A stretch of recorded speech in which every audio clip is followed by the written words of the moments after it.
So, I think I've got 5 rather than 6 key challenges. I had 5, and then I went up to 6, and then I dropped 1, so I think I'm back down to 5, so I apologize. Can't count. In my life, I'm probably a glass half empty sort of guy, rather than a glass half full sort of guy. I think in the science of implementation, sometimes I feel it's half empty, sometimes I feel it's half full, but these are some of the challenges I think we need to address. One of the issues is just the mess that we have in terms of terminology and conceptual challenges. You know, I come from the UK, so I say tomato, courgette, but if I came from a quality improvement intervention, I'd say lean, or something Six Sigma. And the problem is that we're using terms to largely not communicate. So this is a real barrier. So we need to build a shared understanding and language for core concepts within implementation, because I think if we don't do that, we limit scientific process. We have different terms are used to express the same concept, and the same term is used to express different concepts.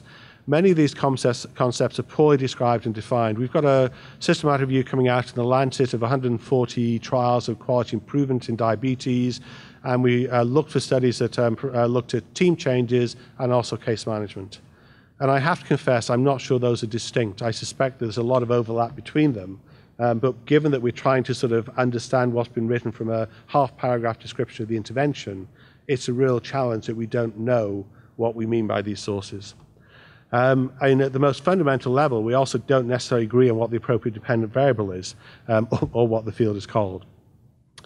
We got some funding in Canada about 3 years ago to try and develop a web-based consultation to develop a core taxonomy of particularly intervention-based terms. And for various reasons, the project was delayed. But during that time, I became aware of probably 8 or 9 groups around the world that were trying to do something similar. So what we might end up with is having 8 or 9 different taxonomies, which might not be useful. So what we're going to do is bring everyone to Ottawa in September and say, can we find some way of at least either understanding how these things are butt against each other, so develop a Rosetta Stone that says, okay, here's the language you're going to use in quality improvement, and this is how it might map into implementation. Or can we start to develop in some areas some common terminology? But this is fairly fundamental work. Imagine trying to do chemistry if the table of elements had not been defined. It would be pretty damn hard. Yeah, the white chalky substance with the yellow powdery substance, be a bit scary. Theoretical challenges. Too many theories, not enough theory. There's a profusion of theories that are often poorly conceptualized, rarely operationalized, and even more rarely tested.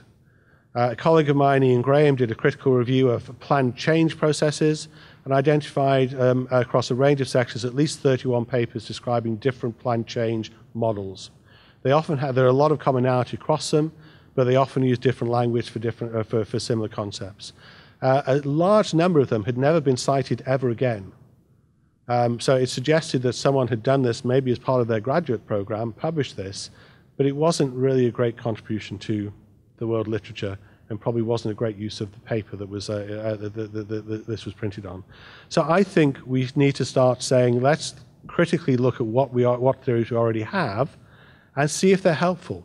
And if they're not, we've learned something, rather than sort of saying, let's always think that we're going to start with a blank sheet, and that we're going to have to develop new theory here. And I'd argue that we need predictive theories that can incrementally improve the likelihood of successful implementation, and we need rigorous evaluation of candidate theories.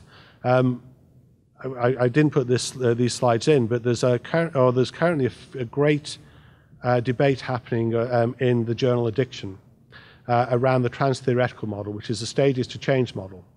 That is probably the dominant model in health promotion. But Robert West, who's a UK health psychologist, basically argues that this is a fundamentally flawed theory.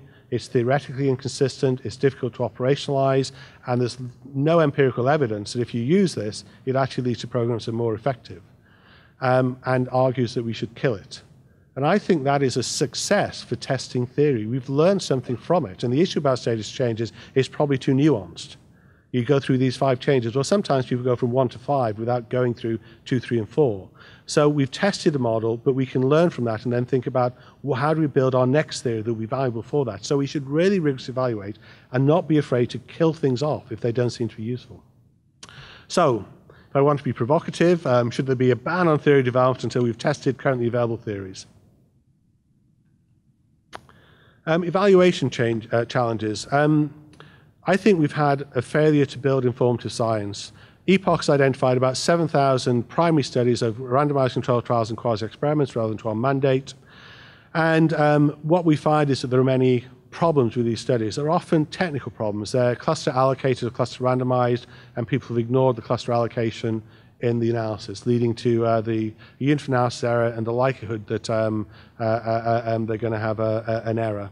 There's normally a small number of units. So if you look across 235 guideline dissemination implementation studies with, I think, about 100 cluster randomized controlled trials published up till 1998, the average number of units per arm of the trial was 7, which means that you're really teetering on the edge of power.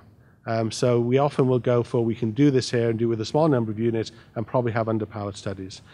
We power these on unrealistic effect sizes. We expect to see a 15% difference.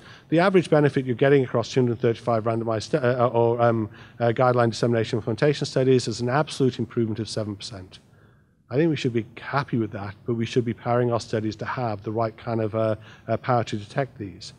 The majority of these studies are 2-arm trials of intervention versus control, and say in this setting it seemed to work, but really it gives you very limited ability to sort of say how does it compare to other interventions in a direct way. The interventions are poorly rationalized, poorly described. Again, in 235 guideline dissemination implementation studies, less than a third provided a rationale for how they chose their intervention. And people are not making the most of these experiments to look at causal mechanisms. We're not looking at the economic evaluation. So lots of technical areas where we can improve the field. I think this is more worrying, is that we have a failure to build cumulative science.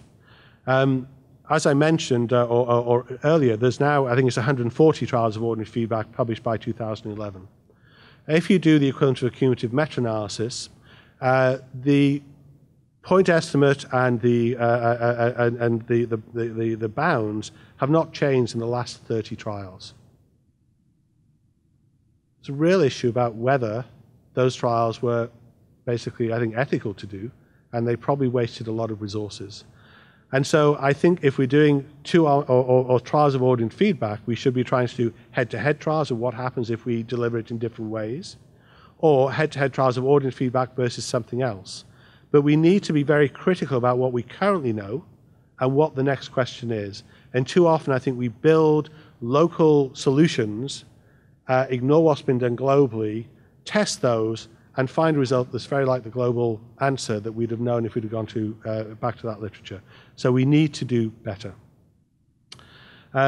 We also now are getting a mountain of systematic reviews. There were 35 systematic reviews of reminders published by September 2009.